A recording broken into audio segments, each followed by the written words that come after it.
Terima kasih Anda masih bersama kami.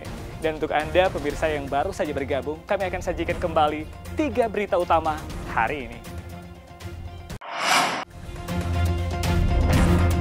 Seorang bocah berusia 5 tahun ditemukan tewas di Desa Bone Baru, Kabupaten Banggai Laut.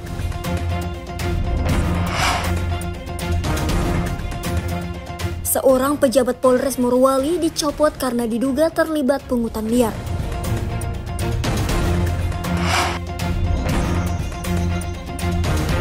Puluhan massa berunjuk rasa menolak aktivitas tambang yang telah merusak lingkungan.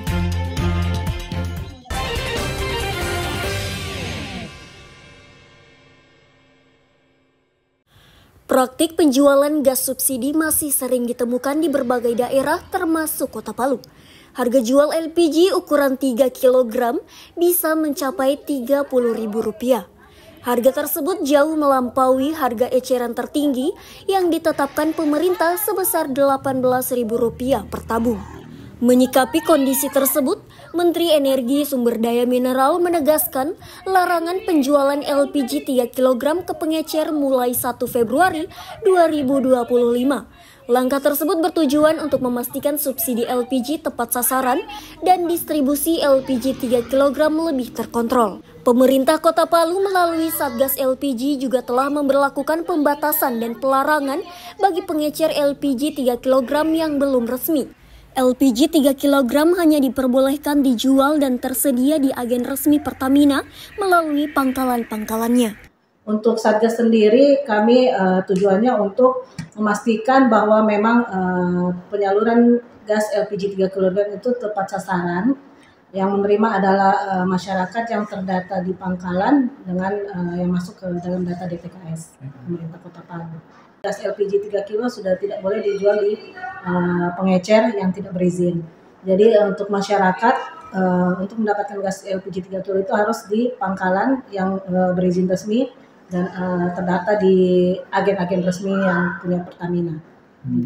Harga eceran tertinggi untuk Kota Palu itu di Rp18.000. Jadi untuk masyarakat yang menemukan pangkalan menjual di atas harga head bisa melaporkan ke kelurahan setempat atau dinas perdagangan ataupun ke pihak Pertamina.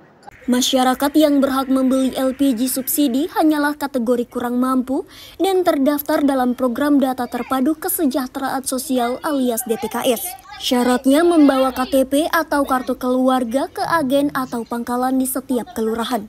Ibu rumah tangga hanya bisa membeli 1 tabung LPG 3 kg, sementara tingkat UMKM bisa membeli dengan batas 2 tabung LPG. Pangkalan LPG tersebar di seluruh kelurahan dan stok setiap pangkalan mencapai 100 tabung ukuran gas LPG 3 kg setiap kali pengantaran. Pengantaran dari agen ke pangkalan dilakukan 2 kali seminggu. Dinas Perindustrian dan Perdagangan Kota Palu tergabung dalam Satgas LPG, juga rutin melakukan pemantauan dan inspeksi mendadak ke toko-toko yang diduga mengecer LPG 3 kg secara ilegal. Masyarakat pun bisa melaporkan ke pihak terkait bila menemukan praktik penjualan LPG 3 kg di atas harga eceran tertinggi. Syahrul Cahya melaporkan dari Palu.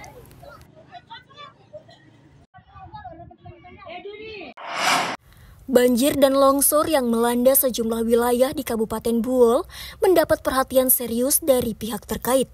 Pemerintah daerah langsung turun tangan dan menyerahkan bantuan sembako kepada korban banjir. Bantuan yang diberikan pemerintah melalui dinas sosial tersebut antara lain beras, indomie, gula pasir, dan telur. Bantuan tersebut diserahkan ke kantor desa untuk selanjutnya disalurkan kepada warga yang terdampak banjir. Salah satunya di Desa Tamit, Kecamatan Bunobogu. Warga desa tersebut berterima kasih atas bantuan yang diberikan pemerintah daerah. Mereka berharap musibah banjir segera berakhir sehingga bisa beraktivitas kembali. Saya telah mendapatkan bantuan dari dinas sosial, yaitu masyarakat yang terdampak banjir di 75 kepala keluarga di desa kami. Alhamdulillah sudah mendapatkan bantuan dari dinas sosial berupa beras, super mie, dan ikan kaleng. Sehingga ini insyaallah bermanfaat bagi seluruh masyarakat desa kami yang terdampak banjir. Disebabkan oleh curah hujan yang cukup tinggi, sehingga masyarakat untuk kami pada sampai dengan hari ini masih terendam dengan banjir. Pemerintah Kabupaten Buol terus melakukan pemantauan di lokasi yang sering terdampak banjir. Selain itu, mengimbau kepada warga terutama yang tinggal di bantaran sungai untuk waspada karena saat ini musim hujan. Jika terjadi banjir atau air pasang, warga diminta untuk melakukan evakuasi mandiri. Ke depan, kalau bersama-sama kami, kita bersama-sama melakukan koordinasi, saya melakukan bersama-sama terutama Dinas PU, pekerjaan umum Perkim, kemudian Dinas Sosial, kemudian bersama KBPD, kemudian ada baik relawan penanggulangan bencana, TRC kami bersama-sama ini melakukan asesmen. Yang sekarang ini dari 16 desa yang terdampak ini sudah beberapa desa yang kami salurkan, terutama penyaluran logistiknya. Kan ada sembako, kemudian ada juga dari Dinas Sosial, dari Kabupaten Penanggulangan Bencana bersama-sama melakukan pembayaran. Misalnya apa yang Dinas Sosial lakukan, kami juga misalnya sehingga tidak saling double pemberian bantuan. Nah, itu barangkali upaya-upaya kami lakukan bekerja. Kami juga minta dukungan, terutama dari Dinas Kesehatan yang sekarang ini barangkali turun bersama-sama melihat juga. Berdasarkan data dari Badan Penanggulangan Bencana Daerah Kabupaten Buol, banjir melanda sejumlah desa di 3 kecamatan dan mengakibatkan lebih 200 kepala keluarga yang terdampak. Beruntung, tidak ada korban jiwa dan warga yang mengungsi akibat banjir tersebut. Muhammad Syamanto melaporkan dari Buol.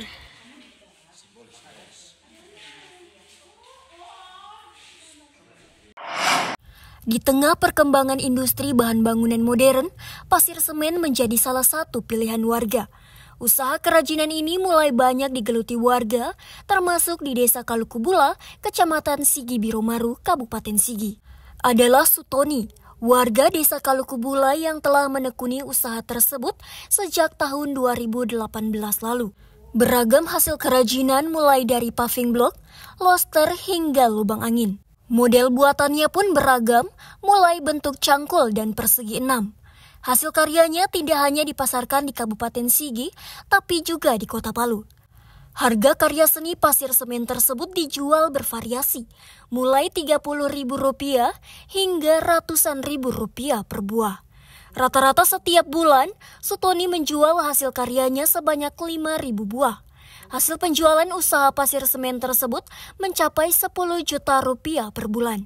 Di sini batako ada, paving block segi 6 dengan balak ada, dengan loster ada berapa macam loster, ada yang jalusi lengkung, timbal balik juga ada.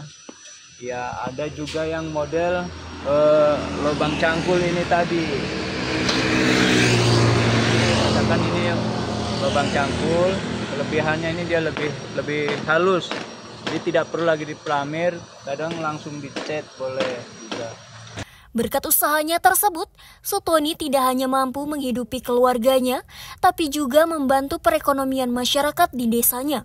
Sejumlah anak muda direkrut menjadi karyawan untuk membantu usahanya. Julianus K. melaporkan dari Sigi.